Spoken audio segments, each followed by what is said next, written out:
वनविज्ञान केंद्रात वृक्षांची मोठ्या प्रमाणावर कत्तल आहे। पुण्यातील हांडेवाडी रस्त्यावरील वृक्षांची ही कत्तल आहे। 40 ते 50 वर्ष पूर्वीची जुनी झाडं यांची कत्तल केली जाते। आढावा घेतला आपले प्रतिनिधी चंद्रशेखर भांगे यांनी। तुम्ही हे 100 पेक्षा अधिकच्या झाडाची कत्तल केलेली आहात, काय प्रकार आहे? हे असं आहे, ग्लेरिसिडिया जातीची ती झाडं आहेत।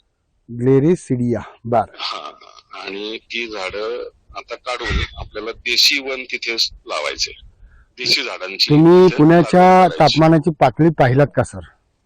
सर ऐका ना, तापमानाची पातळी आहे, बरोबर आहे, आणि ही पातळी कमी होण्यासाठी देशी झाडांची लागवड होणं आवश्यक आहे। झाडांची जात खराब म्हणण्यापेक्षा त्या झाडांची, जसं आपण शेतीमध्ये तागाची लागवड करतो दर 5-6 वर्षानंतर, बर, आणि तो ताग आपण त्या शेतीमध्ये रोटावेटर फिरवून मिसळून टाकतो।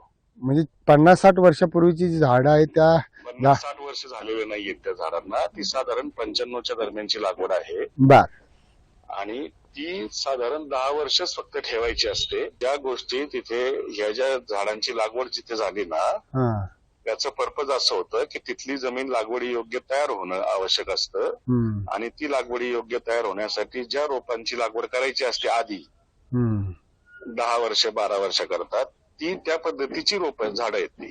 पुण्याच्या हांडेवाडी रस्त्यावर असलेल्या इनामदार वस्ती शेजारील हे वनविज्ञान केंद्र आहे, आणि आपण बघू शकता की या वनविज्ञान केंद्रातील तब्बल 500 ते 600 झाडांची कत्तल जी आहे ती करण्यात आलेली आहे। मी या ठिकाणी तुम्हाला या सगळ्या झाडांची कत्तल दाखवतो। खरं तर अत्यंत धक्कादायक आणि भयानक हा सगळा प्रकार जो आहे तो पुण्याच्या हडपसर येथील हांडेवाडी रस्त्यावरील आहे। खरं तर आपण ही सगळी जुनी वृक्ष जी आहे ती साधारण 50 ते 60 वर्षापूर्वीची वृक्ष आहेत, आणि ही सगळी वृक्ष जी आहेत ती कत्तल करून या ठिकाणी नव्याने त्यांना वृक्ष लागवड करायचं असं सांगितलं जात आहे। परंतु एकंदरीत आपण पाहिलं की पुण्याचं तापमान सध्या 40च्या वरती गेलेलं, 40च्या वर असेल, साधारण 43 डिग्रीपर्यंत तापमान गेलेलं असताना या सगळ्या वृक्षांची कत्तल सुरू आहे। अत्यंत धक्कादायक आणि भयानक हा सगळा प्रकार जो आहे तो पुण्याच्या हांडेवाडी रस्त्यावरील इनामदार वस्ती इथं असलेल्या वनविज्ञान केंद्रात सध्या सुरू आहे। खरं तर यावरती सगळी कठोर कारवाई करावी अशी मागणी सध्या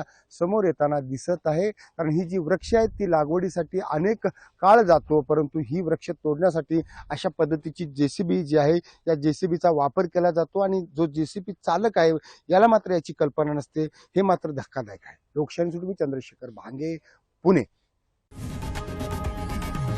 लोकशाही मराठी ऐका, पहा, जागरूक रहा।